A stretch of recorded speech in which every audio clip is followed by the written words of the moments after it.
Boti and her husband. Yeah, Senator.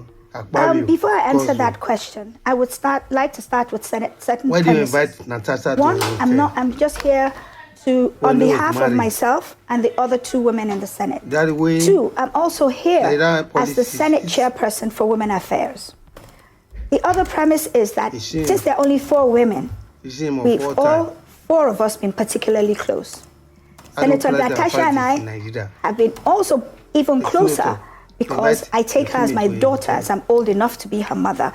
And I guide her since, in truth, the Senate is predicated on ranking. And we were there a whole 6 months before her. So I'm able to tell her how things are done. Look at this, go here, check that out. So that, and then the day in question, I was not in the Senate.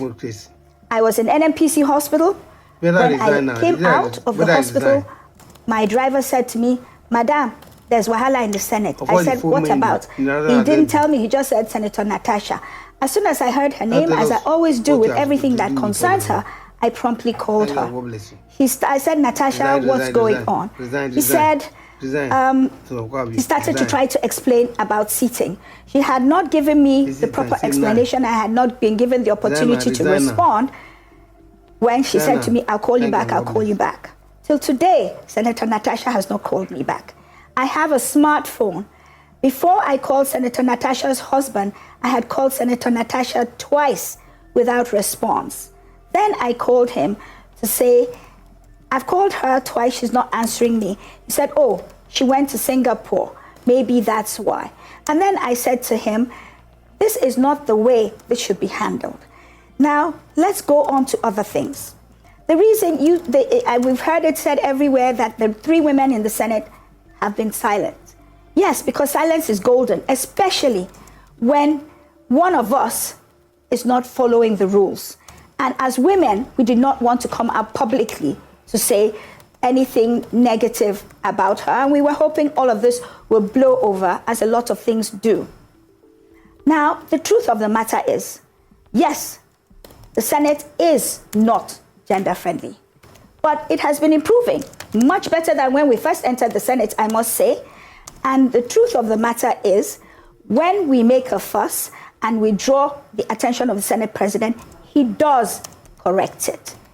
Truly, the Senate can do better than it's doing, but there's hardly anything that's been done to us that's not done to other men. It is more appropriate to say that the Senate is not opposition-friendly. Now, the Senate leadership may not be gender-friendly, but I must say the majority of the senators, they are very kind and they are conciliatory to us. They look out for the fact that women, some of them have been there before. They guide us on, do it like this, do it that way. And slowly, even I can say, without anybody repudiating that fact, that I am the singular senator that fights the Senate President the most.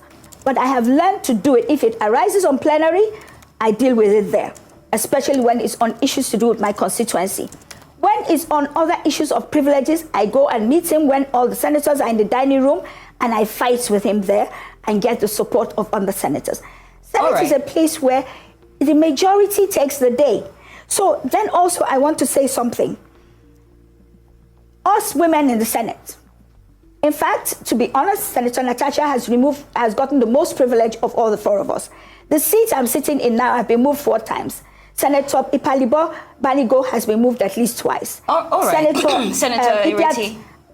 No, please let me finish. I brought myself here. Then you can ask me. Yes, but we also have a few minutes with you. So can you just make it brief, because we do have follow-up questions. It's all right. All right. I will make it brief. I wanted to say that this is about the rules of the Senate. So if I can point out that other women have been moved several times. On that day, I wasn't there, but I gather that several men were also moved. And I'm only here as chairperson of Women Affairs. I want women to know we have to follow the rules of the institution we choose to enter. And that is mostly the point of this visit here. Whether there's sexual harassment between them, they already had personal relationships before they came to the Senate. All right. The 3 of us had no relationship with Senator Akpabio before we came.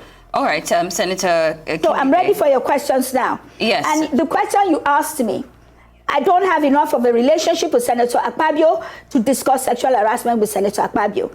When I go to the Senate and my neighbors or Senator Natasha is not there, I collect documents on their behalf. I collected some from Senator Natasha, informed her. She said she was home. I went to her house. I'm answering the question. I got there. She told me, after offering a meal, that she's supposed to discuss something with him, and he said to meet her in some hotel.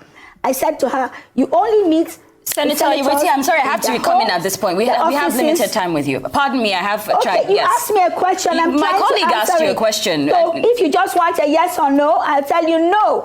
I did not. I was trying to tell you what transpired. And as we were discussing, her husband came in. That's all I'm trying to tell you. Okay. So that I could not have said so. I don't know. All right, that's noted. That's all I'm asking. You asked me a question, madam. My colleague asked you the question. Thank you for getting to it eventually.